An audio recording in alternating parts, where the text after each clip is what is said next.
Good afternoon, everyone.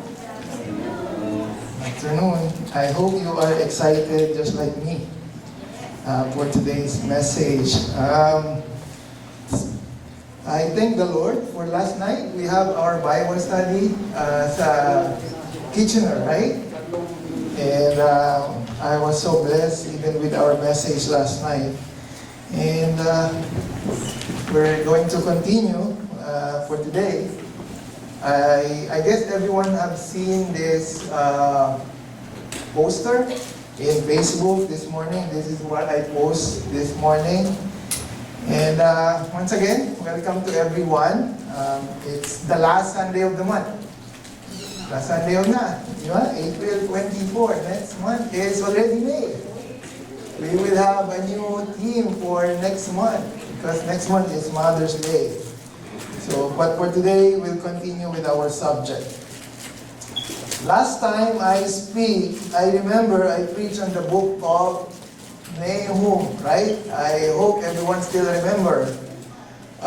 We talk about the prophecy of prophet Nahum regarding the wrath of God, the judgment, okay? The judgment wrath of God to the people of Nineveh. Remember the people of Nineveh, they are called the Assyrians. Nineveh is just the capital city of that place, of the Assyrian place.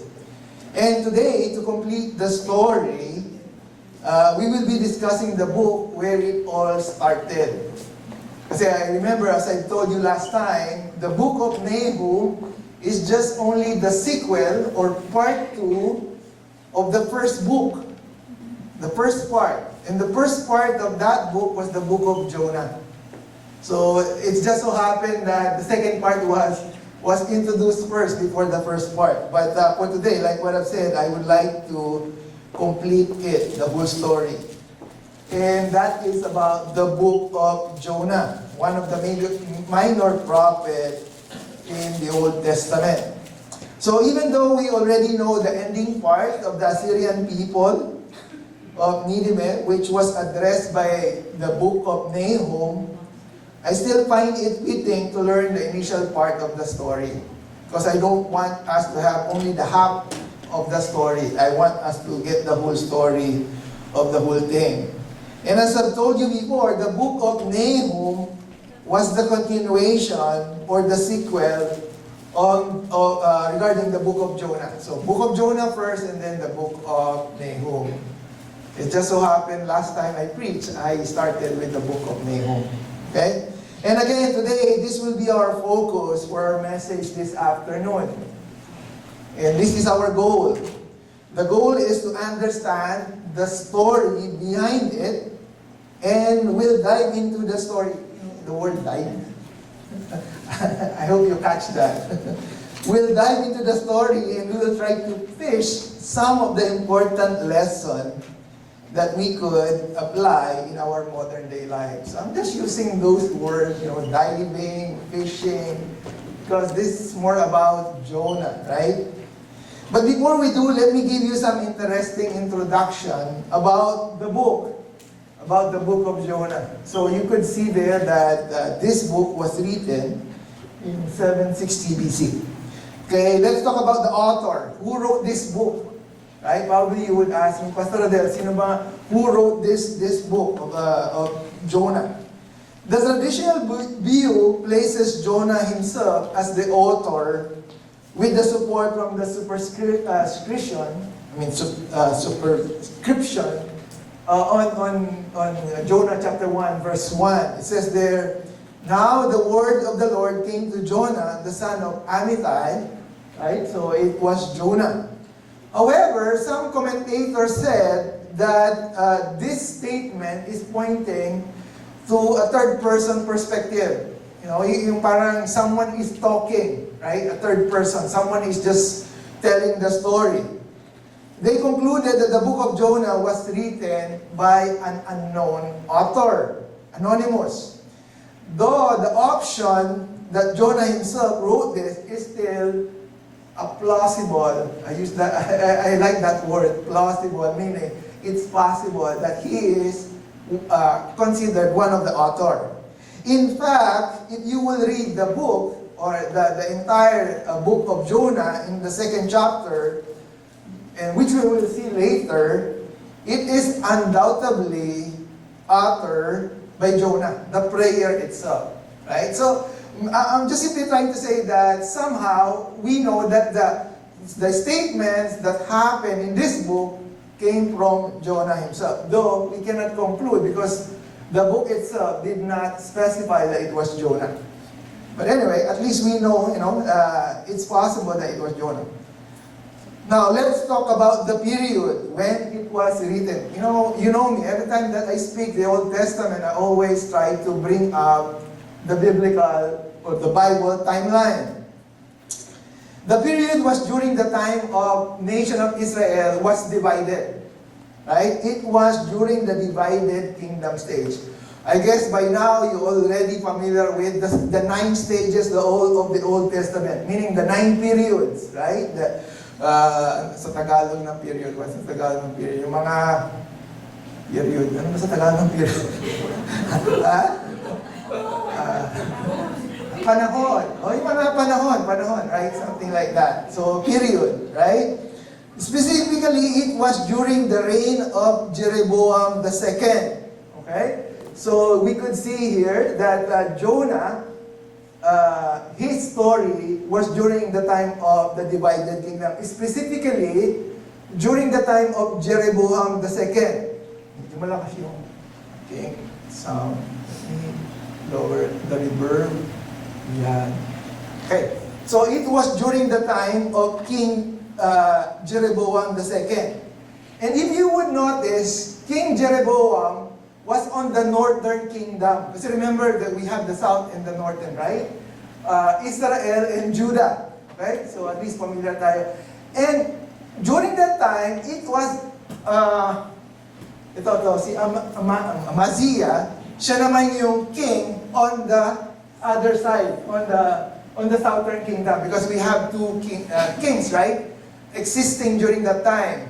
Before it used to be one, sila Saul, si David, and then si Solomon. But because they cannot agree, they departed. They separated. And again, this was during the time of Jeroboam. Okay? It was the time of Jeroboam II when Jonah was called to become one of the prophets. And during this time, Israel stood tall among other nations. At that time, they are still in power. They are still not being conquered. During the time of King Jeroboam II. The political situation is up high with the leadership of King Jeroboam. Unfortunately, King Jeroboam is an evil king before the Lord. Remember, as I told you before, on the northern kingdom, there is no good king. But on the southern kingdom, I think there was 10 good kings in the history of the southern kingdom. Look at here. Oops, yeah. It was during Israel was up high with their political situation. Israel expanded their border in great extent since the time of Solomon. So during this time, there is no one trying to beat them yet. They were still being unconquered. They increased in prosperity, which resulted in a materialistic culture. Because of those things that is happening, they are widening, they are expanding, people become materialistic. When you say materialistic, they become so much focused about wealth, material things, right? So, which eventually thrive on injustice to the poor and oppressed. Kasi again, masyado silang focus more on material wealth. Eventually, nagkaroon ng imbalance. And injustice and oppression became part of the culture.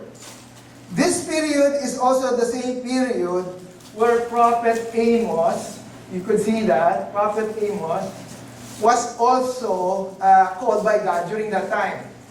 Prophet Amos was called by God. He's one of the prophets on the southern kingdom, while Jonah is on the northern kingdom. Okay? So they exist, they are contemporary. Meaning to say, when they say contemporary, they are at the same time being called. Sabay sila. Okay? So as you could see, Prophet Amos was called by God on the southern, and Jonah was stopped by God on the northern kingdom. And remember last time I told you, Prophet Nahum, he was during the time of Manasseh, which is 100 years set apart, 100 years, right? So that was the time, that was the period. Amos was called by God to send message to the nation of Israel, while Jonah was called by God to send message to the nation of Nineveh, the Assyrians, the enemy of Judah. Okay? So mamaya we'll see much further details. While Nahum was called by God after another 100 years. There was, pagitan between 100 years. Okay, let's talk about the context. What was written on this book all about? The book of Jonah. Let me give you here. The book of Jonah is part of the last 12 books in the Old Testament, which is also known as the minor prophet books. As I've told you before, minor prophets, they are called minor not because they are less in authority, but it's just because they wrote less compared to the major. Mas konti yung writing nila. Their writing are just short. That's why they are called minor prophets. Prophets, they are called by God to deliver message to whom God wants His message to be received. The book of Jonah contains only 4 chapters. Okay? So it's good. Minor prophets, may sila.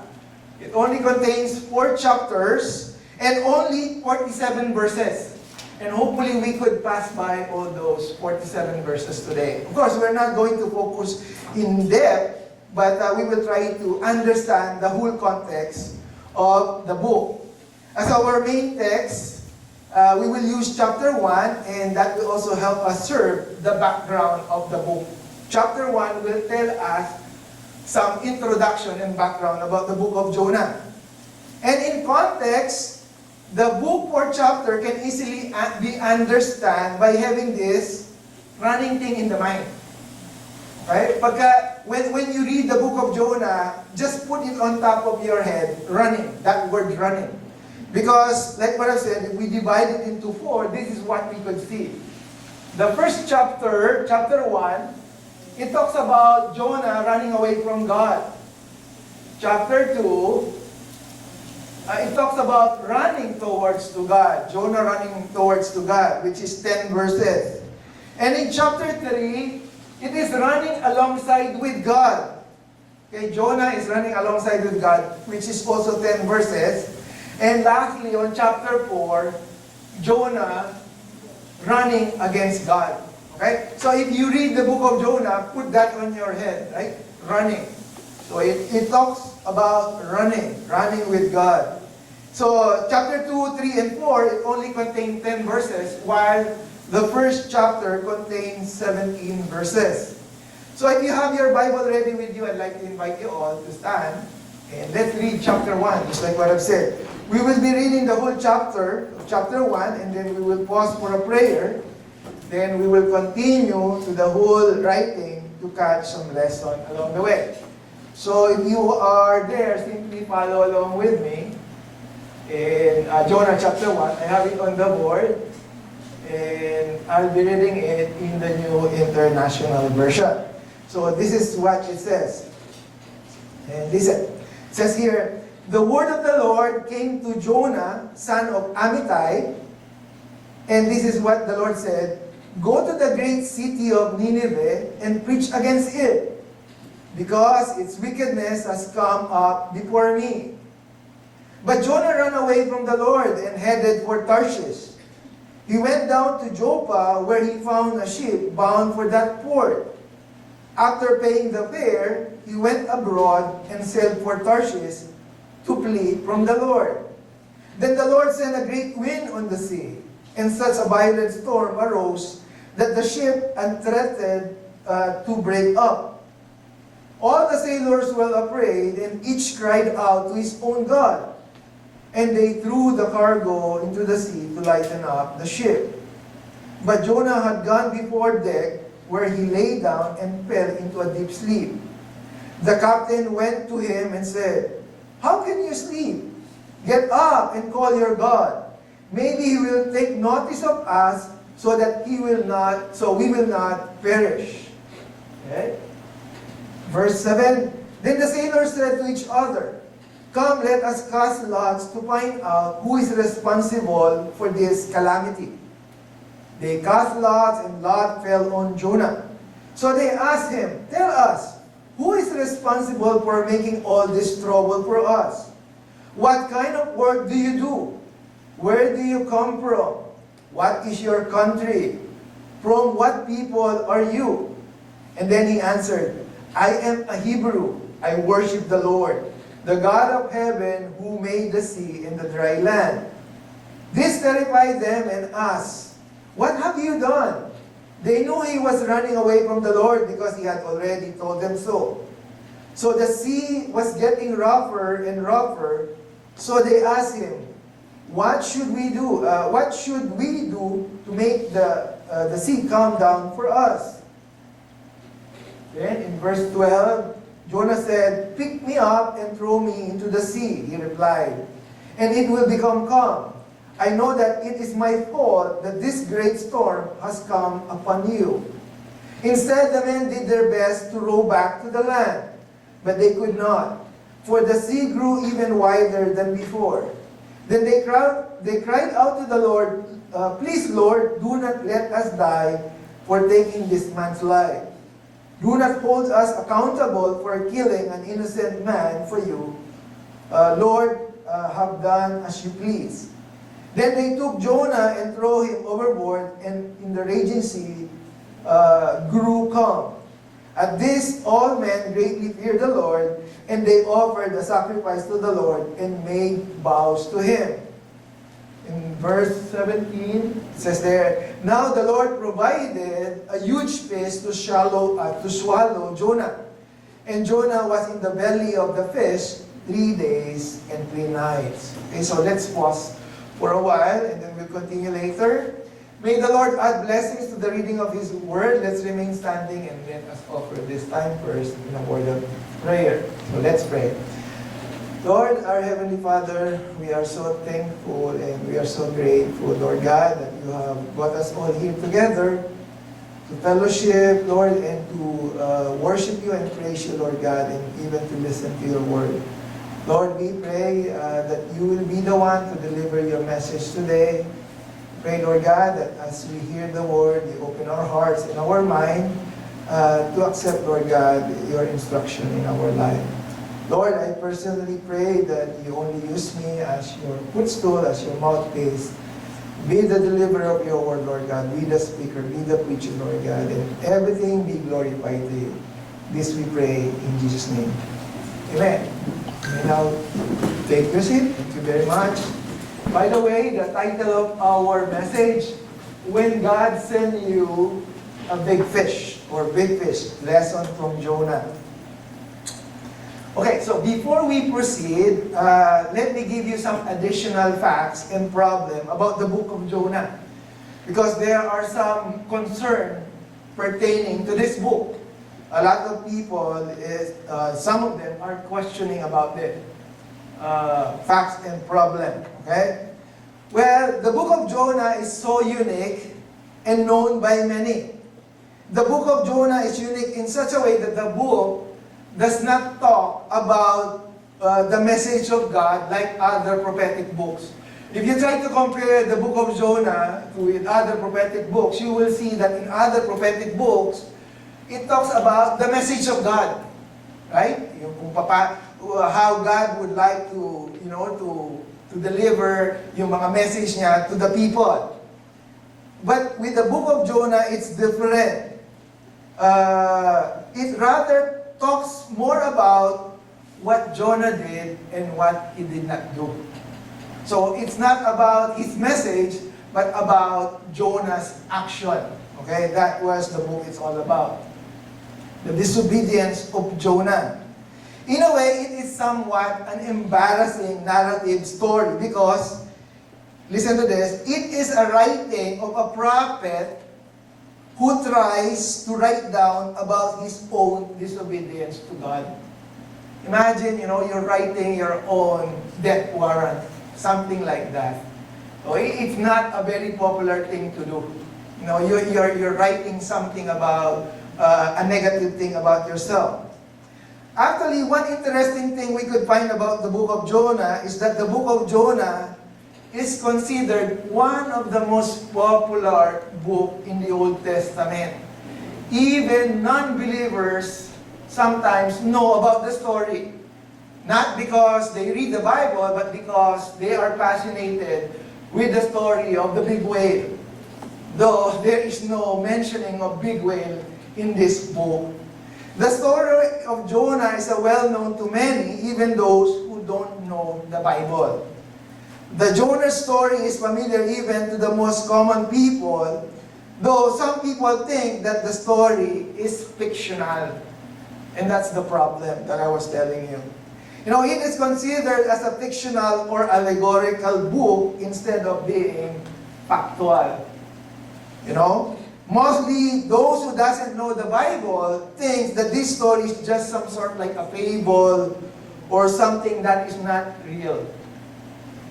Fish catching a man instead of a man catching a fish. Parang it's kinda odd, right? But the thing is, for us who study the Bible, who thinks that the Bible is true, this is not just a man-made story for us. And there is a good lesson behind it, right? But that is not the case for those who do not believe. So before we proceed further, let's just settle this issue before we dive deeper to the story, okay? The question is, how can we address those agnostic people, those skeptic people saying that this is just a man-made story? Example, if someone told you, I've read the book of Jonah and it's a good, children fable story. So how can you defend it, right? Imagine this is part of the Bible. So let me provide you with 3 things, okay, to answer them. First, we could see that Jonah is a real person. In 2 Kings, chapter 14, verse 23 to 25, his name was mentioned. And remember, 2 Kings is a historical book, meaning it's a book about real people, right? So it says there in verse 25, I'm just going to jump into that. It says there, Jeroboam II, the king of Judah at that time, Judah. No. The king of, Judah, Israel sa kanan. Anyway, one of the king during the divided kingdom says here, recovered the territories of Israel between Lebo Hamath and the Dead Sea, just as the Lord, the God of Israel, look at this, had promised through Jonah, son of Amittai, the prophet from Gath-Hepher. So meaning to say, Jonah was a real person. It is not something that someone made up on his mind. Right? So totoo si Jonah. That's number 1. And second, the Lord identified himself with Jonah. I remember Kuya Willie have preached this message before. In verse 39 of Matthew chapter 12, it says here, but Jesus replied, only an evil, adulterous generation would demand a miraculous sign, but the only sign I will give them is the sign of who? The prophet Jonah. For Jonah was in the belly of the great fish, look at this, for 3 days and 3 nights, so will the Son of Man be in the heart of the earth for 3 days and 3 nights. Okay? So, the Lord has identified himself and he also made a direct comparison. So if Jonah is not true, then the Lord Jesus Christ is saying some joke. Right? But the Lord Jesus Christ said, he mentioned Jonah. And the Lord Jesus Christ doesn't make any error. So it is true. And besides, the Lord Jesus Christ even mentioned that Jonah was inside the belly of the big fish for 3 days and 3 nights. So if you don't believe, then there's one last thing that I would like to mention so we could address those skeptic people. And this can be found on Genesis 1, chapter 1. And what does it say? In the beginning, God created the heavens and the earth. So if God created the heavens and the earth, it is also possible for Him to do such thing for Jonah. Right? So if we could accept the fact that God created the heaven and the earth, then there would be no reason for us to believe His capacity in doing such thing like this in the life of Jonah. So there's no question, right, that Jonah is real and it's not a fictional story or a book. So if some of us still doesn't believe this, then I would say this message is not for you. You could go home now. Right? But if you believe that Jonah is true, then you could stay. And again, we could all remain here. Right? So we all agree with that, right? So we don't have any problem with the story of Jonah. Okay, so now that we know more about the facts and background about this book, and we have already settled the score about some issue concerning the story, let us now proceed to dive and start learning the things we could catch from here. Let's dive into the 4 chapters of the book and attain our objective for today. And that is to understand the story and pick up some of the lessons we could find from it. So again, for this afternoon, we only have 4 points pertaining to the chapters. And again, my goal here is for you to understand the story. So by the time we go home, we all know what happened, and we could pick up some lesson out of it. So point number 1, running away from God, right? Chapter 1. The verses that we have read a while ago already explained to us what happened or what took place. Actually, if we're going to read that first chapter, there are 3 things that we could observe on the first chapter of the book of Jonah. Number 1 is that there is an order from God. There is an instruction from God. The book of Jonah opened with God giving instruction to Jonah. And that is to visit the city of Nineveh and preach God's message to them. Now, it came to a point that their sin needs to be addressed.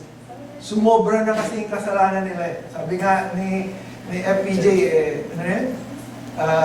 lumagpas na kayo sa salong ba ito? Diba?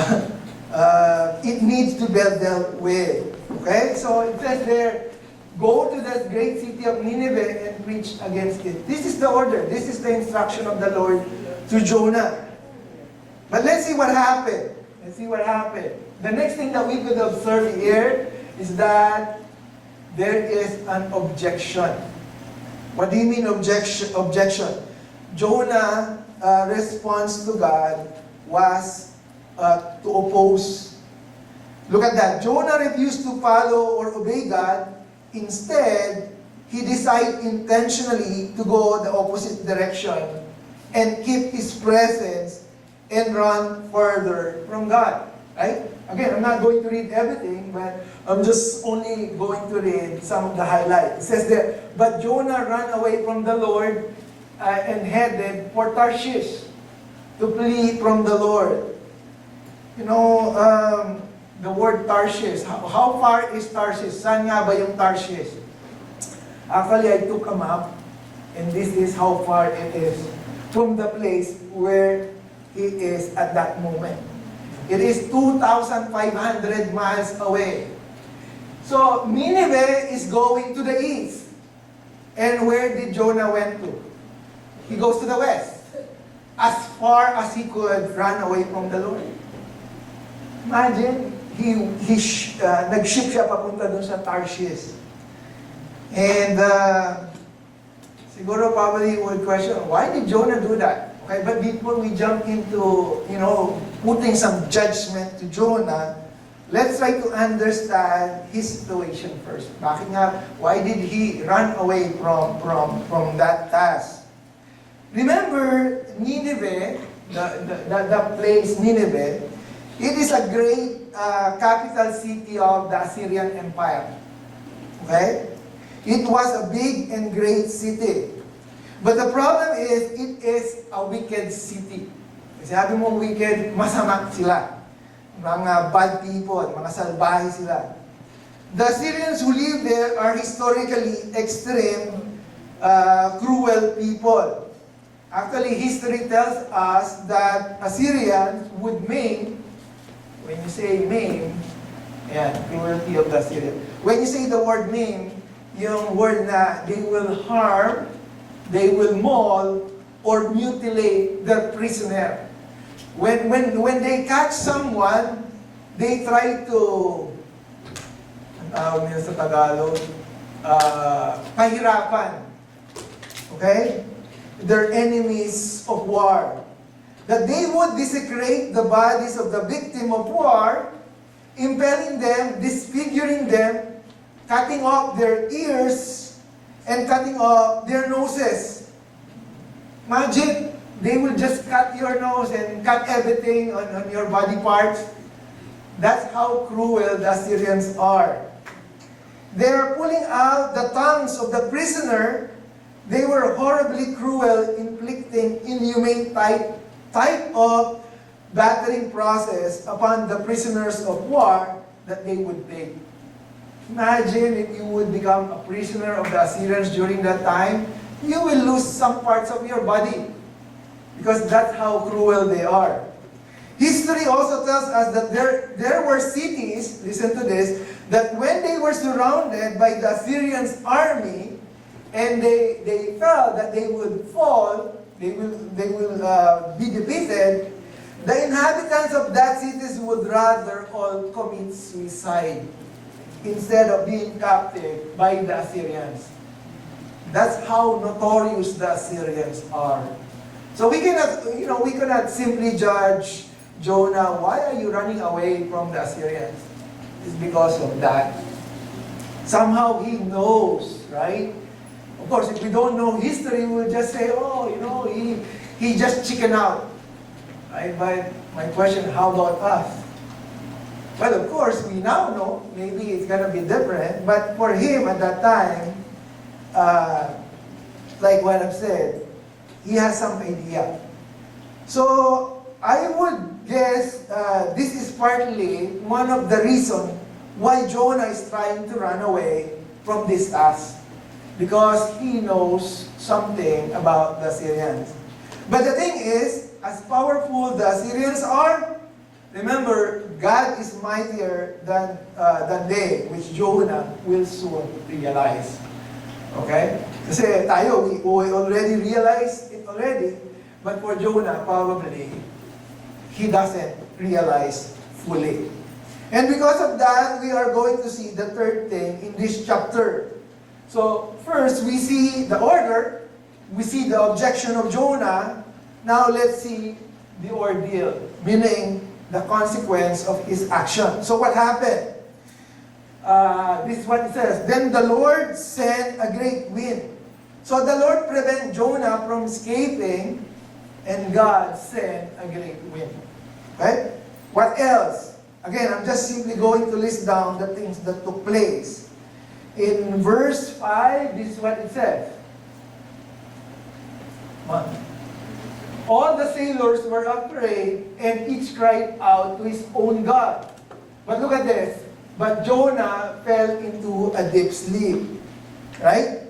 So, all the sailors were afraid, and each of them cried out. Commotion arises inside the ship while Jonah is sleeping. Right? Ang sarap naman ng buhay ni Jonah. No? Everyone is having some troubles already, but he's still... Who among you are deep sleeper here, just like me? You know, I could sleep. Sinabi ko, I want to sleep in 10 minutes, I could do that. I don't know, but probably it's a gift, right? If I want to sleep, I just simply tell my mind, okay, just sleep. And I will sleep. But I hope everyone, but anyway, it has nothing to do with that. So what I'm saying is that there are all commotion that arises inside the ship. Nagkakagulo na sila while Jonah is asleep, right? What else? What's happening here? In verse 7, they discusses the issue and they try to resolve it among themselves. What are they saying? The sailors said to each other, "Come, let us cast lots to find out who is responsible for this calamity." Sino may balat sa atin dito? Probably they were asking, right? Tell us who is responsible for making all this trouble for us. And eventually they cast lots and it fell to Jonah, and then they interrogate Jonah. What have you done? What should we do to make to make the sea come down for us? So they try to discuss the issue and try to resolve among themselves, right? So because they are having commotion inside the ship. And also, what else? On verse 12, let's look at what happens in the succeeding verse. Again, I'm just simply trying to give you the highlights of what is happening. In verse 12, Jonah conceded while the man turns to God. Ano nangyari daw? Nagpaubaya na si Jonah. It says there, Jonah said, "Pick me up and throw me into the sea," he replied, "and it will become calm." Look at this. Jonah said, "I know this is my fault, that this is a great storm has come upon you." And because of that, what happened to the man? The sailor, look at the last verse, in verse 16. Before the last verse. The men greatly feared the Lord of Jonah. Natakot sila, So, Jonah conceded while the man turns to God. Okay, so something good came out of the bad thing. Right? So, what else? What happened on chapter 1? The consequence, the ordeal. Lastly, this is what happened. The Lord provided a huge fish when Jonah was thrown into the sea, and it swallowed Jonah. God sent Jonah a huge fish. So that's what happened in chapter 1.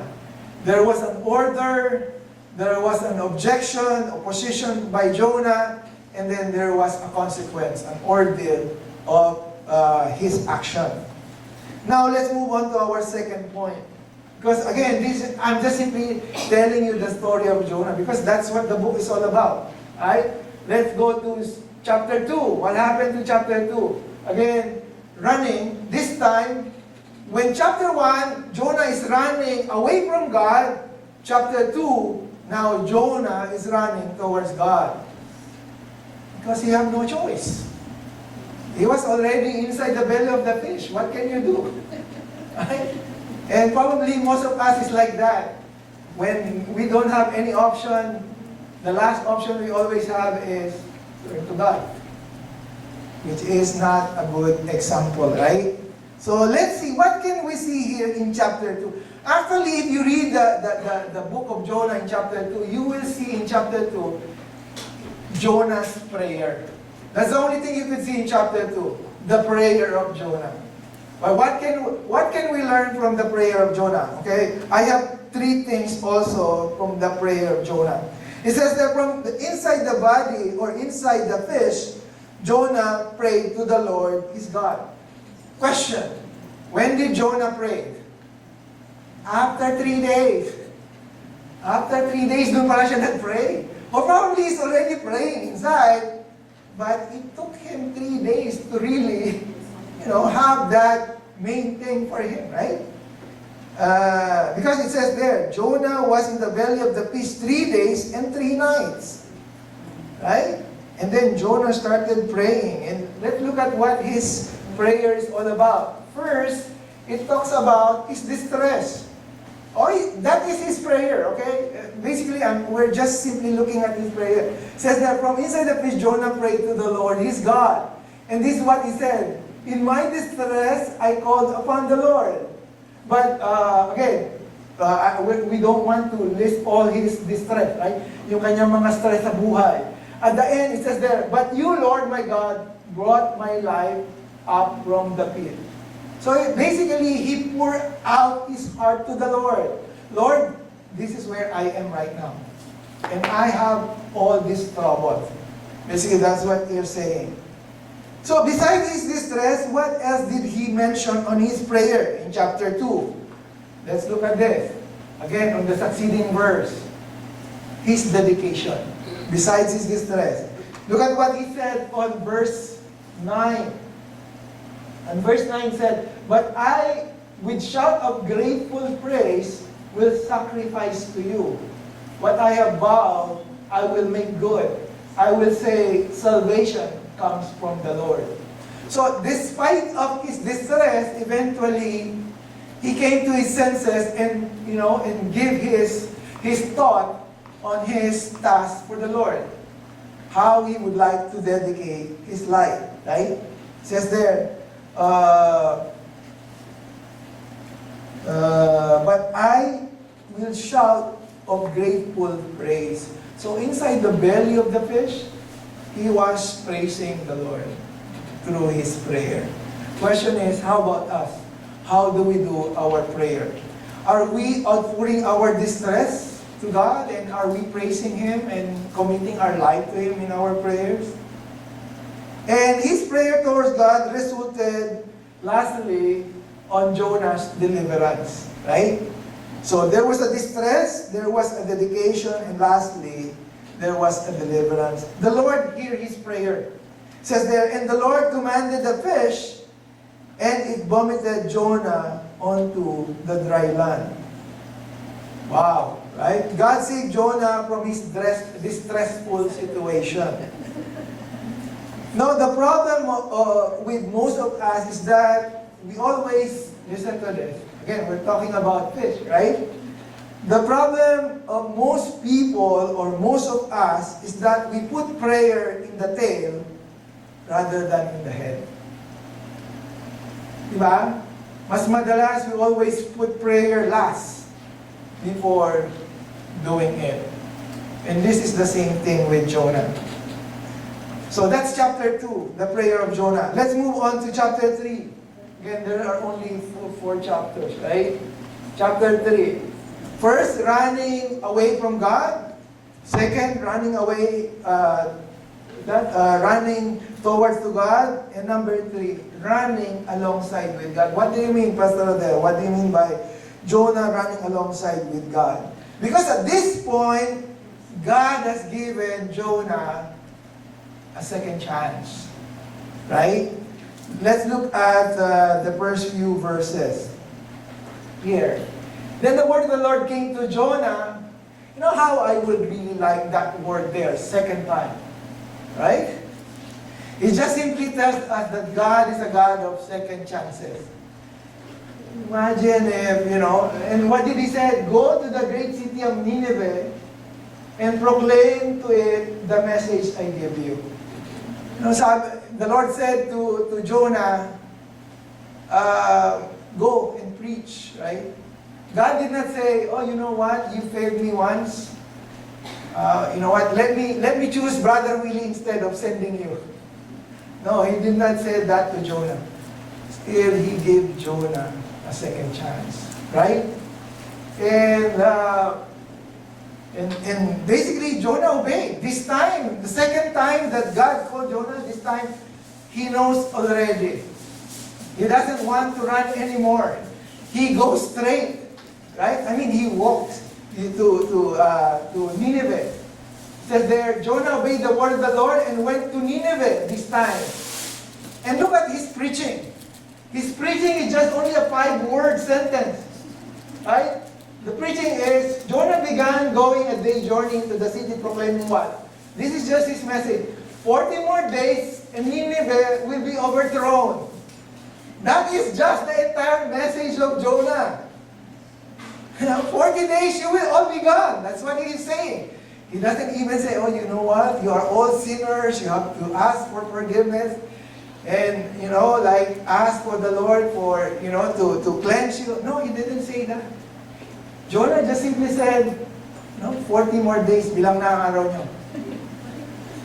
40 more days and you will be all overthrown, right?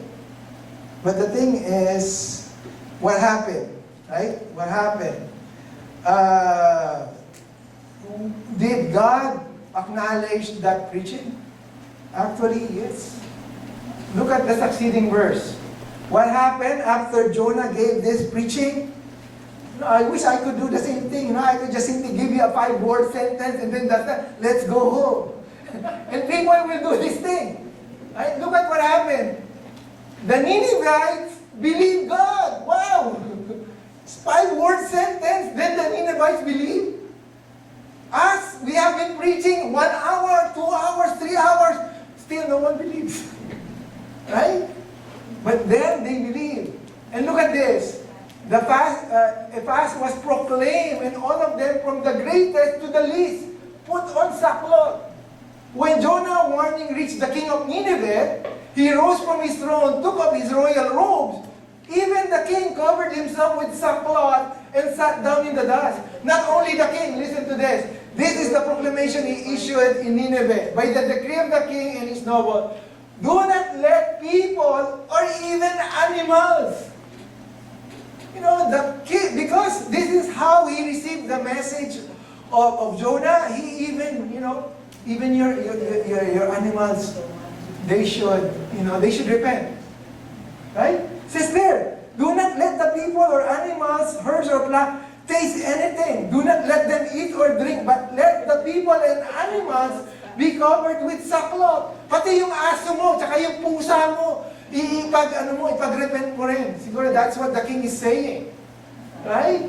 And then let everyone call urgently on God. Let them give up their evil ways and their violence. Why? Because this is the king's hope. He says that, who knows? God may yet relent and with compassion turn from His fierce anger so that we will not perish.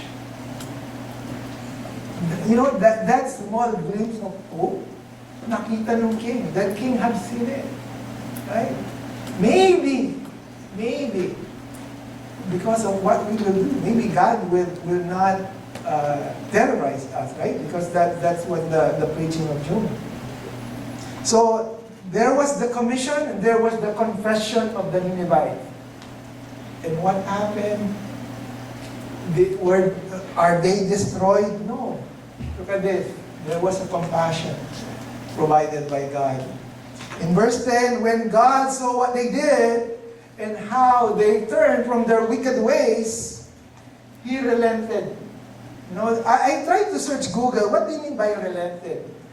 And actually, this is what I found. It says there, it softened and gave in. That was the meaning of relented. Naawa, compassion, and did not bring to them the destruction He had threatened. The Lord changed His initial plan for them. Right? Naawa sila. Naawa ang Lord sa kanila. Because they turned from their wicked ways.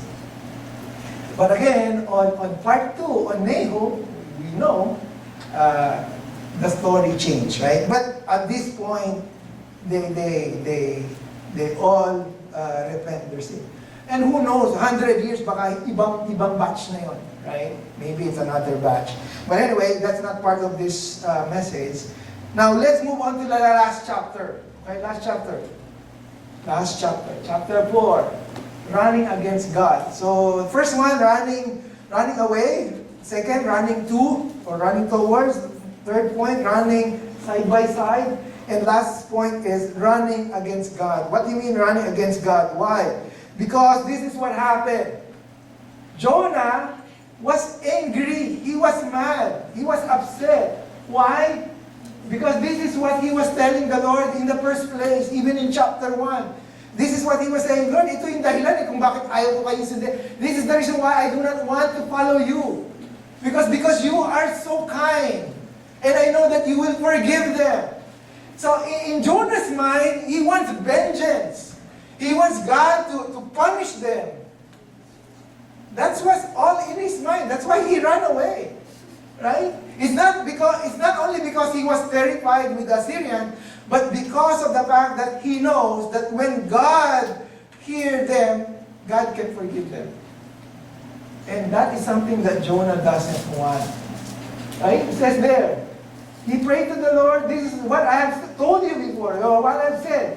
When I was still at home, this is what I tried to foretell by fleeing to Tarshish.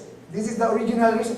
I know that you are a gracious and compassionate God, slow to anger and abounding in love, a God who relents from sending calamity. And then this is what he said, now, Lord, it's better for me to die.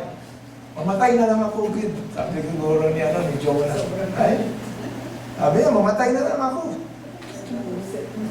I don't understand Jonah, to be honest with you. Parang, it's too much. Why? Parang, but anyhow, that's probably, Jonah's feeling it's so like, oh, there's so much injustice, and he wants justice to be in place. Okay? I get, sometimes we laugh at this thing, but sometimes, if we are not so careful, sometimes we have that kind of tendency. Lord, parusahan mo sila. O Lord, parusahan mo yung mga taong yun. O Lord, give vengeance or justice. And it's not our business at all anymore, right? It's the Lord. And this is the same problem. Jonah is grudging. When you say grudging, he was like, nagagalit siya, or probably his teeth is, trembling. And then the Lord, what happened? Now the Lord he said, now Lord, take away my life, for it is better for me to die than to live. Ganun siya ka upset, right? Who among you are always upset with people? I hope we don't get to that point na, matay na lang ako, parang to deal with this kind of problem, right? But this is what the Lord said. Is it right for you to be angry? Probably the Lord is simply saying, patang ka ba mo galit? Do you have the right to be angry? And what else? Jonah is grudging. We're almost close, right? Jonah here. Jonah got out and, the Lord asked him, is it right for you to be angry? Siguro nag-walk out na lang si Jonah. Iwanan na nga kita dyan. Let me go out. And this is what happened. Jonah had gone out and sat down at the place east of the city. There he made himself a shelter, sat in the shade, and waited to see what would happen. Ano kaya mangyayari? Siguro, Jonah is still hoping that the Lord would give justice, right? But that is not what happened. The Lord provided a little plan and made. So at this point, actually, when I was reading it, the repentance and salvation of the people of Nineveh seems to be painful for Jonah to accept. That he would rather think of dying, right? In fact, like what I said, that was the reason he pled the call. Not out of fear that he would be ineffective, but fear that he would be effective. Yun ang ni Jonah eh. Alam niya magiging effective yung kanyang preaching eh, kaya tumakbo siya eh. But that is not what he wants. Jonah made 3 errors that the angry people often make. And listen to this, baka ito rin yung ginagawa natin. Each of these things put Jonah in a worse place, not in a better place. Number 1, Jonah quit serving God and others. That's the first thing he did, right? He stopped serving God. Number 2, he separated himself from others. Nag-walk out siya. He walked out. And number 3, what does he want? I just simply want to watch. He became an spectator. Sometimes that's what we do. When we are so upset, we quit, we walk out, and we just simply wait and watch. Right? Madalas yun ang ginagawa. Most of the time, that is our escape, of being upset. Ayoko na, mag-quit na ako. Puro problema na lang. Right? Sila na lang. Parang ganon. But that is something, that is having the problem. Never realizing that God is preparing an object lesson for him. In verse 6, It says there, God prepares a plan for Jonah. He's preparing something for Jonah. And we see the grudging of Jonah. At the end, okay, and we will be closing this story here, we will see the goodness of God. This is what we sing a while ago, right? In verse 11 it says that, should I have not concern for the great city of Nineveh, in which there are more than 120,000 people who cannot tell their right hand from their left hand? That is what the Lord is trying to point to Jonah. That's the reason why he gave the plant, and the plant died. And after the plant died, in next morning, there was a hot wind. And Jonah is again complaining, right? He keeps on complaining. Huwag mong iwan sa person or to be friend with someone who complains. I don't want. Get away from me if you want to complain, right? So, in the end, the Lord serves and applies His object lesson for Jonah. By the way, that word, those who cannot tell the right hand from the left hand, it just simply means that those are the people who doesn't know how to make moral judgment. Okay? So, that's what happened. Actually, if you look at the story of Jonah, it ended there. Doon siya natapos eh. It ended there. When I was reading it, Lord, that's it. Parang bitin. It's just like, uncooked. Diba? Parang, I want more. But the story ends there. Okay, now, let me close this in few more minutes. Few more minutes na lang. I wanted to end this with the application. The lesson we could take from the story of Jonah. We know now the story of Jonah, right? We know what happened. So what are the lessons we could catch from this fishy story of Jonah? Number one, here, realize that we cannot run away from God. There is no place in the world we can hide from Him. Right? Wherever you go, regardless of how fast we go, regardless of how far we can reach, God will always be everywhere. So stop running. There's no point. Huwag na kayong tumakbo. Mapapagod lang. You will just be tired. That's number one. We cannot hide from the Lord. Right? Number two, understand that serving God is an opportunity.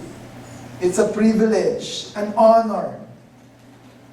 In fact, He can attain His purpose even with our disobedience. Right? The truth is, God doesn't really need us. He can actually accomplish things by His Word.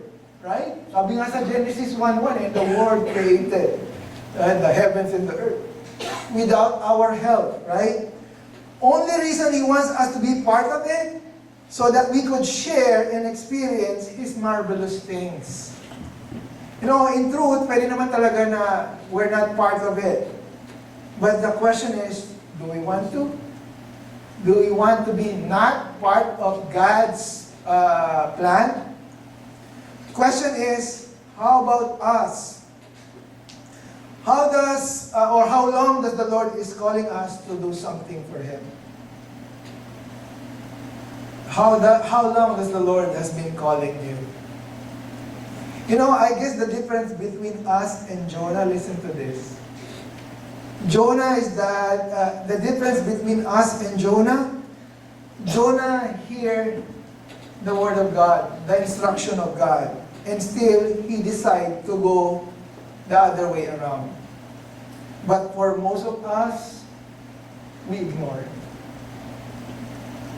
We've been called by God. I guess by now everybody knows that God has been calling us. It's just that sometimes we just simply ignore, right? But Jonah did not ignore. He goes the opposite, right? He was able to hear it, but us sometimes we don't hear it. Number three. Remember that when God sent us a big fish, the thing that we have to do is just pray. No. God sent us big fish. What's the point? What's the purpose? When God sends us a big fish in our life, the thing that we need to do is just pause and realize that God is wanting us to stop and think about it. That He's saying, child, stop running because you're just only going to be tired. And realize that what you are doing is not something that I want for you. That you need to turn around and think that I always care for you. That's the meaning of why God would send us a big fish. He wants you to stop and think about, consider what's happening. Sometimes we are so busy, maybe God will send you a big fish. Masyado kang busy. Sige nga, padalang kita ng big fish. Right?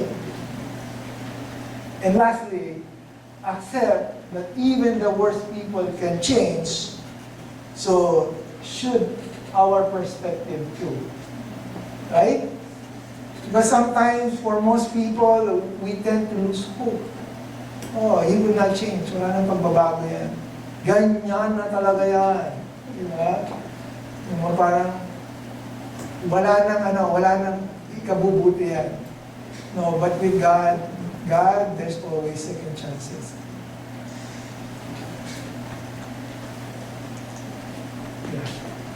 Let me conclude and let's before we pray. One of the great ironies of this book of Jonah, is that Jonah somehow helped brought the people to repentance, despite of his best effort or not.